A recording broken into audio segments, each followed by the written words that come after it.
Well, today we want to start a new series that's going to take us through Easter. It's actually going to include Good Friday. It's going to be a 4-part series, and we're calling the series In Between.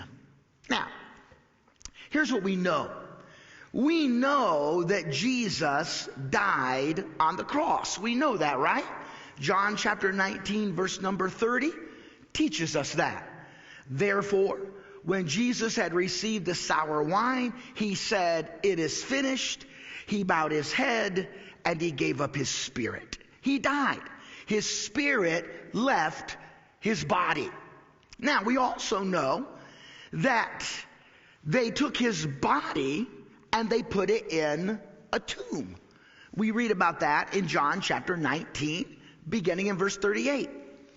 After these things, Joseph of Arimathea, being a disciple of Jesus, but a secret one for fear of the Jews, asked Pilate that he might take away the body of Jesus. And Pilate granted permission. So he came and took away his body. Nicodemus, who had first come to him by night, also came, bringing a mixture of myrrh and aloes, about 100 pounds weight. So they took the body of Jesus, they bound it in linen wrappings with the spices, as is the burial custom of the Jews. And in that place where he was crucified, there was a garden. And in the garden a new tomb in which no one had yet been laid. Therefore, because of the Jewish day of preparation, since the tomb was nearby, they laid Jesus there. So we know Jesus dies. We know his spirit leaves his body. That's what death is. We know his body is put into a tomb.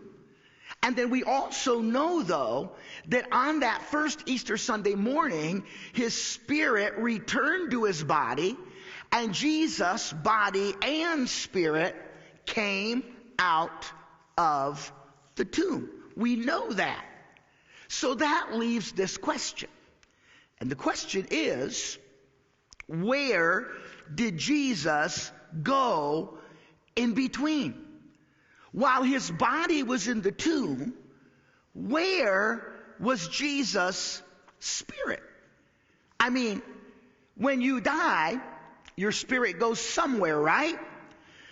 I read this week of a cemetery in Indiana, and on the tombstone, the person who died had this written on the tombstone: "Pause, stranger, when you pass me by. As you are now, so once was I. As I am now, so you will be. Prepare yourself to follow me." And some well-meaning Hoosier wrote below that these words: "To follow you, I'm not content until I know which way you went." Right? Well, we all go somewhere. So where did the Spirit of Jesus go in between his death and his resurrection? Well, you might be thinking, why are we taking time to study this? And the answer is because I think once in a while, it's a good thing for us to study something in which we have to dig a little bit deeper, and we have to stretch our minds because the topic is intriguing. And to be real honest with you, the reason we're preaching on this right now is because I've always wanted to study it. That's why. And so every once in a while, I preach on what I want to preach on. And that's where this topic came up. But there's another reason, and it's this: because from this idea, there comes a host of teachings. Teachings that come from very popular Bible teachers. In fact, if I shared their names, you would recognize them, which is why I'm not going to share their names.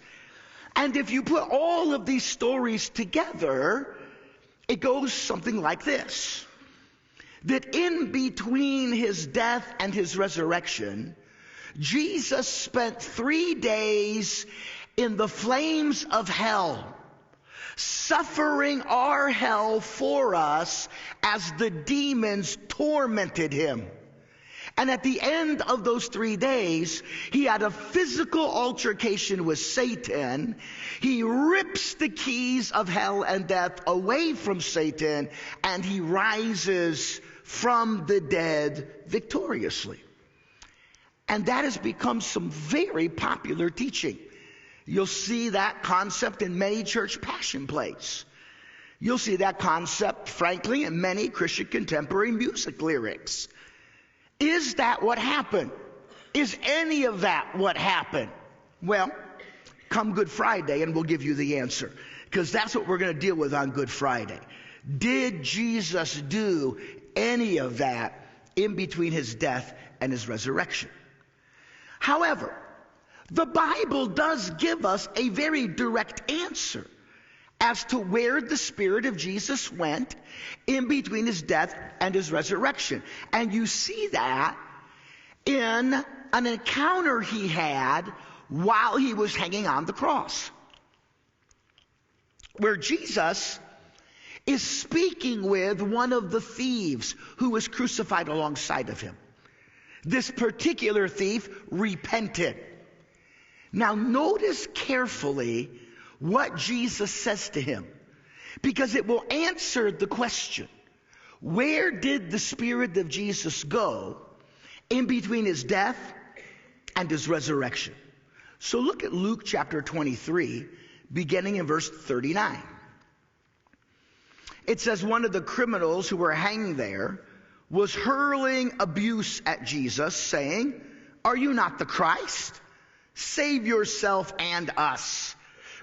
But the other criminal answered and rebuked the first criminal and said, "Do you not even fear God, since you are under the same sentence of condemnation? And we indeed are suffering justly, for we're receiving what we deserve for our deeds. But this man has done nothing wrong." And then that repentant thief says this to Jesus: "Jesus, remember me when you come into your kingdom." Now look at the answer Jesus gives. Jesus says to him, "Truly I say to you, today." What was going to happen to both the thief and Jesus on that day? They were going to die, right? So he's talking about the moment of their death.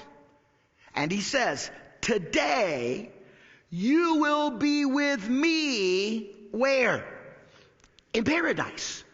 So where did the Spirit of Jesus go in between his death and his resurrection? And the answer is, he went to paradise. Now that brings up $1 million question. Where or what is paradise? And here's where really good Bible teachers disagree. There are two main options. When I study for a sermon, after I've done all of my study, there are about 4 Bible teachers that I like to look at what they said about the passage. And as I looked at what these 4 said about this passage, it was split right down the middle. Half of them believed option 1, half of them believed option 2. So what does that tell me? Well, it tells me, number 1, that we can't be overly dogmatic, and it certainly isn't something to argue and divide over. But what are the 2 options? Well, the simplest option is this: that paradise is the same thing as heaven. It's just another term for the abode of God. So where did Jesus and the repentant thief's spirit go when they died on the cross? According to that theory, their spirits would have went immediately to the abode of God, to heaven. And that's a good theory. There are arguments of good merit for that theory. However, that's not the theory I hold. I hold the second theory. Now, this one's a little more complicated. You're really going to have to stay with me, especially if this is a new concept for you. But the second theory says that there was another place called paradise that was different than heaven. And this was the place where all the Old Testament believers went when they died. They did not go immediately to the abode of God. Why? Because their sin had not yet been atoned for. Christ had not yet been crucified. Instead, they went to this other place of blessing, of comfort, called paradise. Now we see that in the particular story that Jesus told. It's found in Luke chapter 16, beginning in verse number 19. Follow along. It says, "Now there was a rich man, and he habitually dressed in purple and fine linen, joyously living in splendor every day. And a poor man named" what? Yeah, two of you are reading it. Lazarus. What's the poor man's name? Lazarus. Turn to somebody next to you and say, the poor man's name is Lazarus. Okay, don't forget that. That will be important. And the poor man named what? Lazarus was laid at his gate, covered with sores, longing to be fed with the crumbs which were falling from the rich man's table. Besides, even the dogs were coming and licking his sores. Now the poor man, what was his name? Died. Who died? Good. And was carried away by the angels to whose bosom? To whose bosom? Abraham's. Turn to someone next to you and say, he went to Abraham's bosom. Question, was Abraham a real historical figure? Yes, he was. Okay, keep reading. And the rich man also died and was buried. And in Hades he lifted up his eyes, being in torment. So Lazarus goes to Abraham's bosom, a place of great blessing and comfort, which I believe is paradise. The rich man goes to a place of torment, and he saw Abraham far away and Lazarus in his bosom. So, according to the story that Jesus tells, there were two compartments where those who died, their spirits went. Unbelievers went to a place of torment. Believers went to a place of blessing. Now, we have to kind of step back for a second, though, and answer this question. Was Jesus telling a real story? Was he talking about real people? Was he talking about real places? Or was Jesus simply giving another parable? He gave a lot of parables, right? What's a parable? Basically, it's a story that's made up to teach a spiritual truth. Example, when Jesus wanted to answer the question, who is my neighbor? He told the parable of the Good Samaritan. It was a made-up story to teach a spiritual truth. And those who believe that paradise is simply another term for heaven believe that the story I just read to you was actually simply a parable. It's not real places. It's a made-up story to teach spiritual truth. However, I personally think it's more than a parable. Now, what leads me to believe that this is a real story and not just a parable? Well, the answer is because Jesus, in telling this story, uses a specific name of a poor person. What was the name? You're doing great. Lazarus. Now, why is that important? Here's why. Because you cannot find another parable Jesus told where he used a specific name. He always just said a certain man or a certain woman or a certain shepherd. If this story is just a parable, then it's the only parable Jesus ever told where he actually used the name of a person, Lazarus. I don't think it's a made-up story. I think he's talking about a real guy. You may be thinking, though, well, wait a second. Then why didn't he give us the name of the rich man? Did you notice that? The rich man's name is never mentioned. The poor man's name is Lazarus, so if this is a real story, why isn't the rich man's name mentioned? And I do have an answer for that. And if we make it to the end of the message and there's a little time left, I'll give it to you. But not only in this story did Jesus use the name of a real person, he used the name of a real historical figure. Who was that? Abraham. Did Abraham really live? Yes. So no other parable Jesus tells, no other parable does Jesus use the name of a historical figure. So if this is just a parable, it's unique to all the parables, because this would be the only parable that uses a real name and a real historical figure. And for those reasons, I believe it's a very real story about two real people, Lazarus and the rich man, a real historical figure, Abraham, and two real places. One, a place of torment. One, a place of blessing. So, let's view this story through the lens that it's a real story. And here's what we discover. It uses a word to describe the place where dead spirits go when someone dies. And the word it uses is Hades. Now here's where terminology can trip you up. Again, stick with me. Terminology can trip you up. Because when we hear the word Hades, in our English, what do we translate it as? Hell. And what do we view hell as? A place of fire, agony, torment, and that's real. However, the word Hades in the Bible was much broader than just a term describing the place of torment. It's actually the same term used in the Old Testament in the Hebrew language, Sheol. Sheol and Hades are the same thing. What are they? It's a term used to describe the place of the dead.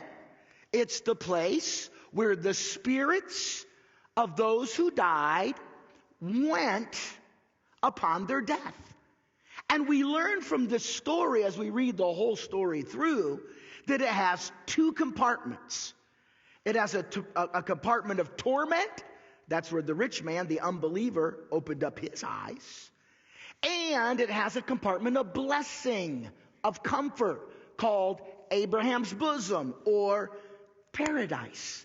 And that's where Lazarus, a believer, opens up his eyes. And in between the two compartments is a great gulf, so that no one can move from one compartment to the other, or vice versa.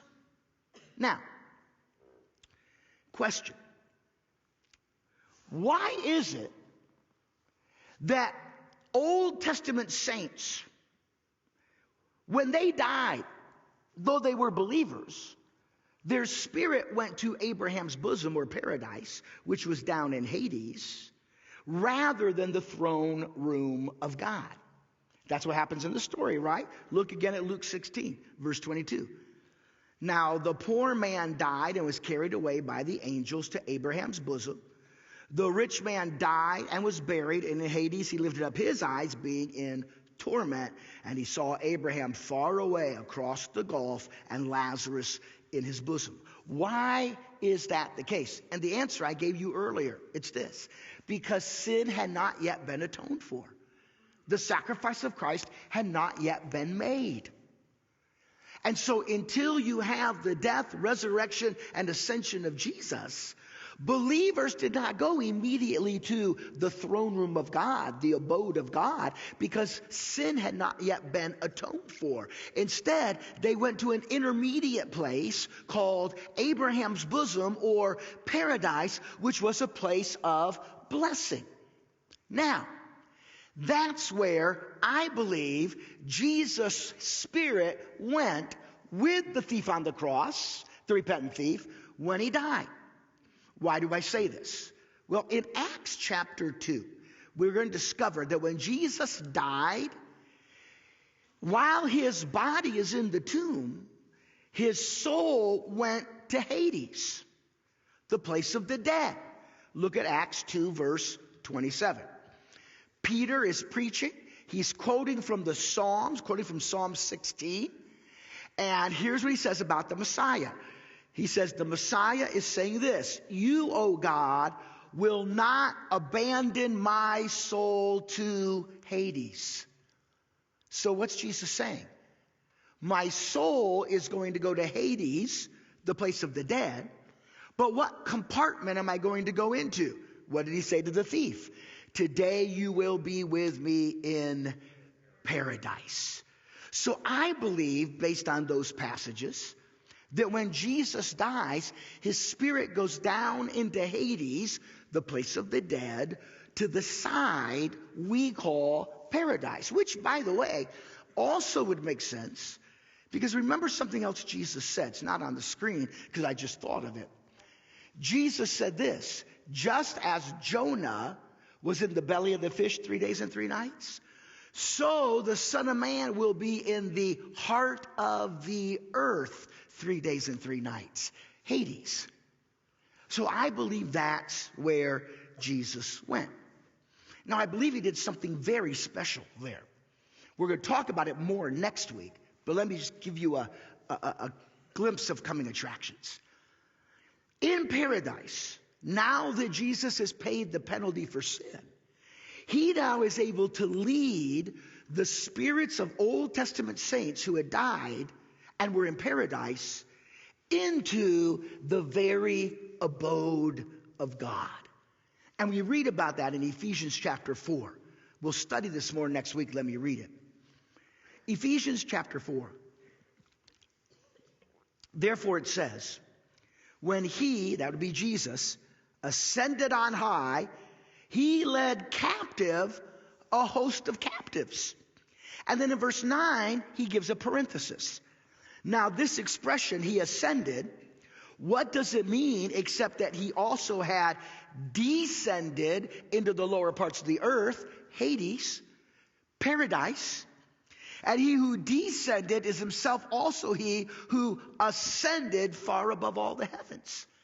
So I believe that Jesus, when he dies, his body goes in the tomb, his spirit goes down to Hades, into the paradise compartment, where Jesus is going to lead all the spirits of all the Old Testament saints who have been in paradise since they've died, out of paradise. Now he can lead them into the very throne room of God, because he has sacrificed himself for an atonement for sin.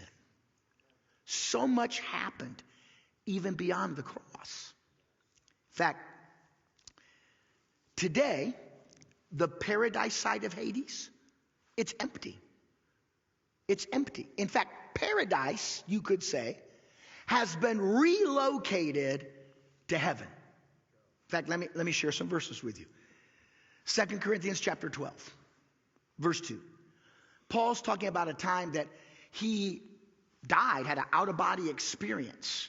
And look what he says. I know a man in Christ who 14 years ago, whether in the body I do not know or out of the body I do not know, God knows, such a man was called up to the third heaven.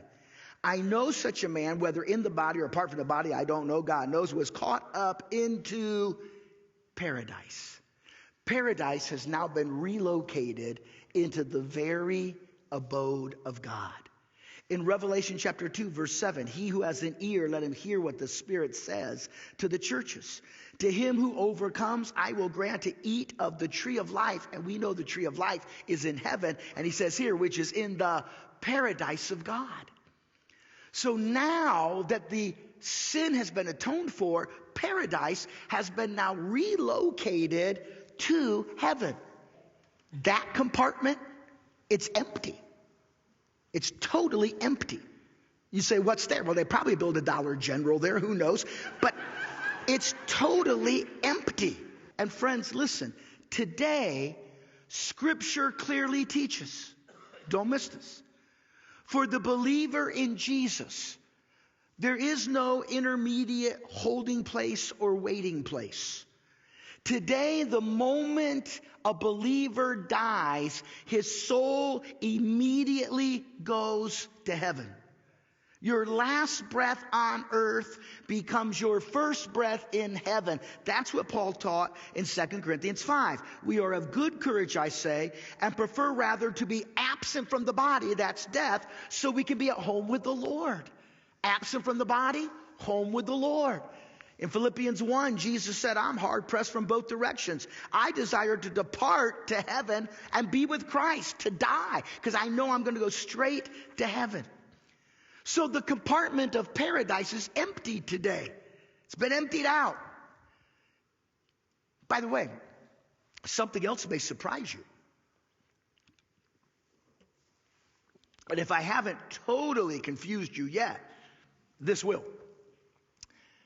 Do you realize that the compartment in Hades of torment that we typically call hell, very real place, do you realize it too is temporary? Let me read a verse to you. Revelation chapter 20, verse 13. And the sea gave up the dead which were in it, and death and Hades gave up the dead. Now, who's in Hades today? The only compartment that's occupied, those in torment. Gave up the dead which were in them, and they were judged, everyone according to their deeds. Then death and Hades were thrown into the lake of fire. This is the second death, the lake of fire. And if anyone's name was not found written in the book of life, he was thrown into the lake of fire. See, even that compartment in Hades, that place of torment, is temporary. Because one day, all who have not received Jesus, whose names are not written in the book of life, will spend eternity in a lake of fire. By the way, folks, if that verse right there doesn't cause you to invite someone to Easter, I don't know what will. I don't know what will. All right. Let's go back to a question I asked earlier. We have time to answer it. And this is intriguing too. So why isn't the rich man's name mentioned if it's a real story? The poor man's name is mentioned. What was it? Good. You haven't forgotten. The rich man's name is never mentioned. Why? Well, I think the answer is simply this. Because his name was not in the book of life. His name was blotted out. Let me show you a verse. Proverbs chapter 10, verse 7. The memory of the righteous is blessed, but the name of the wicked will rot. Look at Revelation chapter 3, verse 5. He who overcomes will be clothed in white garments, and I will not erase his name from the book of life. Now, what's the book of life? Well, the Bible taught us earlier in a verse we read that the names of people who put their faith in Jesus are in the book of life. Those are the names who spend eternity with God in heaven. Those whose names are not in the book of life because they have not put their faith in Jesus will spend eternity in a lake of fire. But it says your name will not be erased from the book of life. You know, when I was a kid and the pastor always talked about the book of life, I always imagined that there was this special book, and when you made the decision to trust Jesus to be your Savior, God wrote your name in the book. That's how I always imagined it. But now I'm wondering if it's the opposite. Based on these verses, I'm wondering if maybe, just maybe, the book of life has in it the names of every person who's alive, But anyone who dies without putting their faith in Jesus is erased from the book of life. You see, that's why the rich man's name was not mentioned. His name, when he died, was erased from the book of life. However, there was something that really stuck out to me as I read through so many of these verses that deal with our eternity and the place we'll spend eternity. Whether it was paradise in the Old Testament or heaven in the New Testament. And something stuck out to me that I guess I had never really noticed before.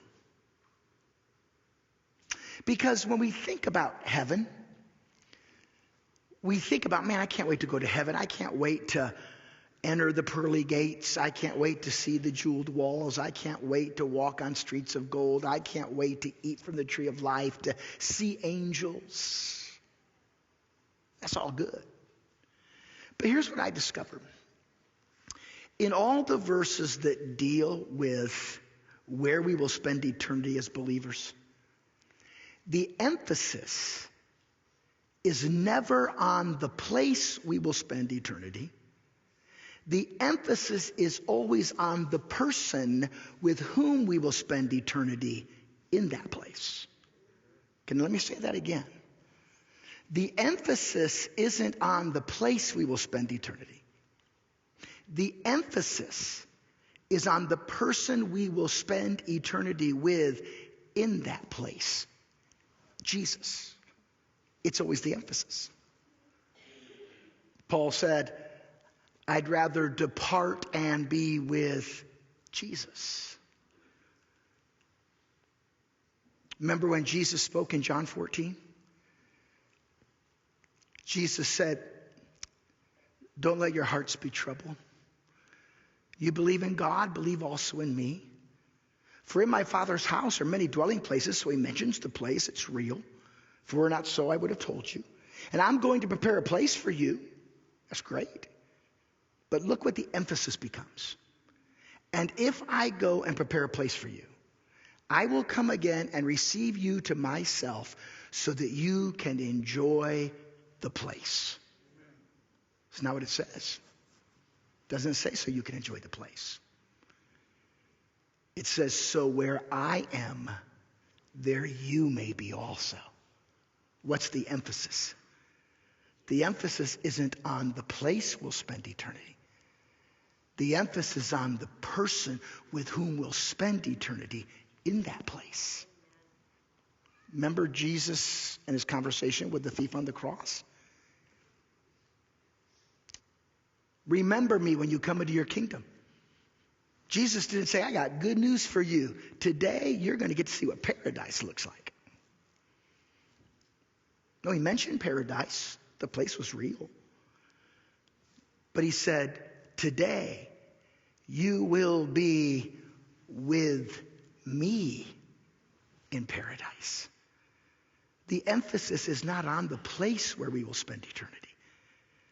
The emphasis is on the person with whom we will spend eternity with in that place. Even in that great passage that teaches us about the return of Christ and the rapture of the church in 1 Thessalonians 4, Jesus said, or Paul writes, we who are alive and remain will be caught up together with them in the clouds to meet the Lord in the air, and we then get to go to that place. That's not what he says. He says, and we shall forever be with the Lord.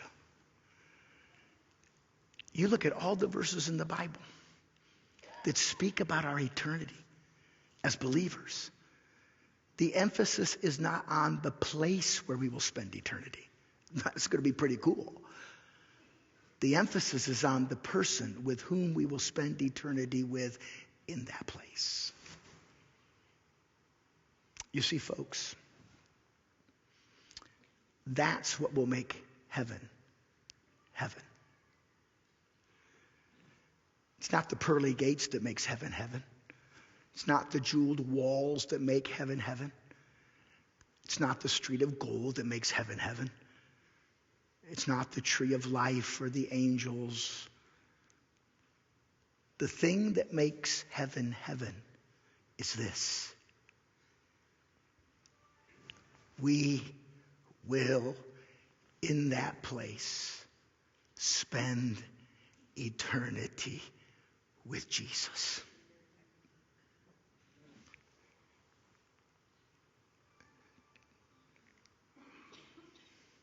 See, the truth of the matter is, you can take away all that other stuff. You can take away the pearly gates. You can take away the jeweled walls, the street of gold, the tree of life. You can take it all away, and guess what? It'll still be heaven as long as Jesus is there. Oh, what glory awaits me in heaven's bright city. When I get there, such sights I'll behold. A million scenes of rare beauty will demand that I view them. But Jesus will outshine them all. Mansions will glisten on the hills of glory. Happy reunions on streets of gold. Angel choirs singing glad praises forever. But Jesus will outshine them all. The emphasis isn't on the place where we will spend eternity. The emphasis is on the person with whom we will spend eternity in that place. If you're a member of our church, I also want to remind you today's the last day you can participate in the vote to approve the purchase of our Alpena facility. You can do that online yet today or right after the service down in the chapel. There'll be a brief meeting that you could vote in person if you prefer to do it that way. Would you stand with me, please, for prayer?